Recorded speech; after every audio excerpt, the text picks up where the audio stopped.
Yes, sir. Tila po yata mahirap na kung ang bibilhin yung the same machine.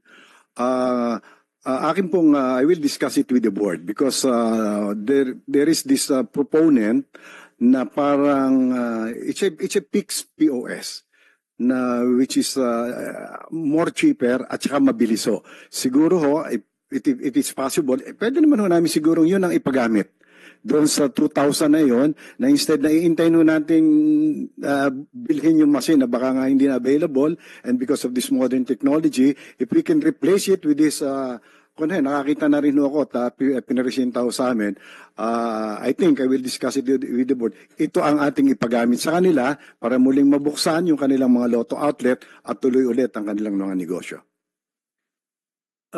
May gusto ko sabihin si Mr. Joseph Kadsawan. And you're from...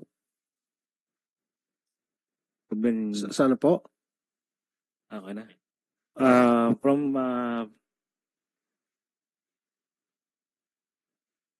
Okay, sige. Mamaya ka na pala. Ikaw yung sa 14%.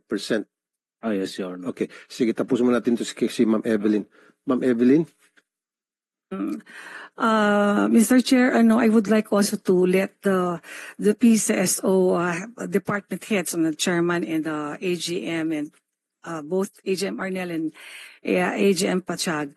Actually, the Vismin group po, the Lotto agents, have been asking me to help them to file a case against PCSO kasi po yung ginawa pong pag-terminate sa kanila talagang grabe po talaga yon ginawa sa kanila. Pero ako lang po yung nakikiusap sa kanila na wag po naming labanan ang PCSO at umaasa pa rin po kami na mareresolve pa po yan. Kasi nga na-advise na rin sila ng mga lawyers nila na magsampa na po sila ng kaso individually sa ombudsman kasi nawalan po sila ng hanap buhay parang humingi daw po ng damages. But being the president of this organization, I was telling them na wag na muna, antayin natin kasi baka naman pwede pa tayong matulungan ng PCSO. Antayin lang natin siguro na makabili sila ng mga bagong machine. And they're saying po na bakit po nadja-jack up yung mga nung time ng email iloto pa po, nadja-jack up yung mga jackpot ng ganung kataas. Bakit hindi po tulungan itong mga lotto agents na ito? Or man lang bigyan man lang po sana ng tulungan man lang po bigyan ng ayuda kasi wala ho silang maraming nawalan ng hanap buhay sa kanila. At nakikinabang po ng grabe ngayon yung mga STL po at saka yung mga illegal po na nagpapataya dun sa lugar nila. So nakakahinayang po kasi talagang marami po talagang tumataya ng mga loto sa kanila dahil meron nga pong tiwala sa lotto outlet. Pero ngayon po, yung mga ibang agents din po natin nagsasuffer din po dahil pinapagamit po yung 2D sa STL, 2D at saka yung 3D sa kanila. Sa lotto outlet po yan Kami po sa amin po yung 2D at saka 3D. Pero pinayagan daw po ng PCSO na gamitin daw po yung 2D at saka yung 3D. 2-digit. Opo, ginagamit po yung 2-digit saka 3-digit lang pagpapataya at mas matataas po yung binibigay nila na bayad sa payouts. Kaya yung mga iba nating natitira pong lotto outlet dahil din po hindi na ibabalik yung cancellation, marami na rin pong nagsara. Bukod sa nabigyan ng machine yung mga iba po talagang nagsarado na po sila kasi hindi na nila po kaya mag-abono sa cancellation at saka yung mga pataya po ng ginagamit po yung 2D. Wala nang tumataya sa loto ng 2D at 3D. Doon po sila tumataya sa STL. O nga pala, PCSO, bakit pinayagan itong STL na magpataya ng 2D at saka 3D? Originally sa PCSO, sa sa mga lotto agents? Ayun, nawala ng hanap buhay, marami sa kanila nalugi hanggang sa na-bankrupt. Bakit po inalaw yon? Yes, Mr. Casos, sir. Mr. Chair, if we look at it, yung STL po natin, ito po yung mga Weteng and Masyaw. Masyaw sa Mindanao, which is 3 numero. Weteng sa Luzon area, which is yung 1 to 30, 1 to 40, nagbabari po yun. Now, sa PCSO po, we have fixed to 1 to 30 digit game natin. Yung mga STL po, may mga variants po yan, iba-iba po, Mr. Chair. Kaya hindi po pwedeng i-compare sa digit game and 3-digit game of the PCSO. Yes.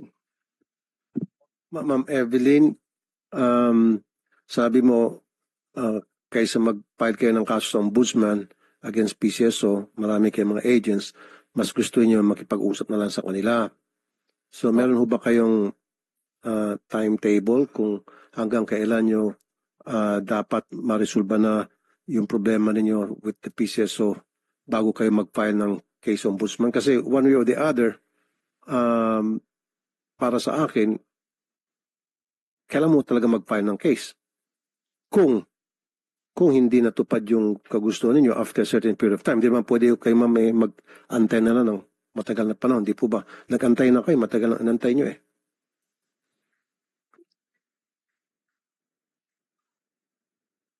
These people have been waiting, 24/7 po yung cellphone ko. They've been calling me and they're asking me kung ano na po nangyari, kung meron pong update na magkakaroon pa po ba sila ng machine. Because yung branch managers nila po are saying na wala nga daw yung machine. Tapos malalaman nila na yung mga iba nabigyan. Parang yung mga bago pa lang application nabigyan. Pero yung mga dati na po, hindi po talaga sila nabigyan ng machine. Yung mga bagong application po ng mga lotto agents, nabigyan sila. Okay, ano yung mga machines na binigay po sa mga bagong lotto agents? Same machine po. Same? Same machine po ng yung PLS, yung pinalitan po ng Legacy. Yun pa rin po. Kasi, Yun yung mga nabigyan. opo, may nabigyan po. Okay. So, Sir, Mr. Casas or Attorney Pachag, meron palang mga nabigyan na ng machines, mga bagong lotto agents. Ba't di na binigay yun sa mga luma? Sa mga dati na... Yes, Mr. Chair. I think doon po sa sa 6,697, majority of them are mga dati pong agents. Alala po akong exact figures, Mr. Chair. Dapat hindi po majority, dapat lahat sila. Dapat yung muna inuna, each and every one of them. Hanggang sa nabigyan ng lahat, yung napasara, then pwede na kayo mamigay ng mga machine sa mga bagong agents. Yun po yung ibig namin sabihin dito. Di ba? Meron daw nabigyan, Ma'am Evelyn?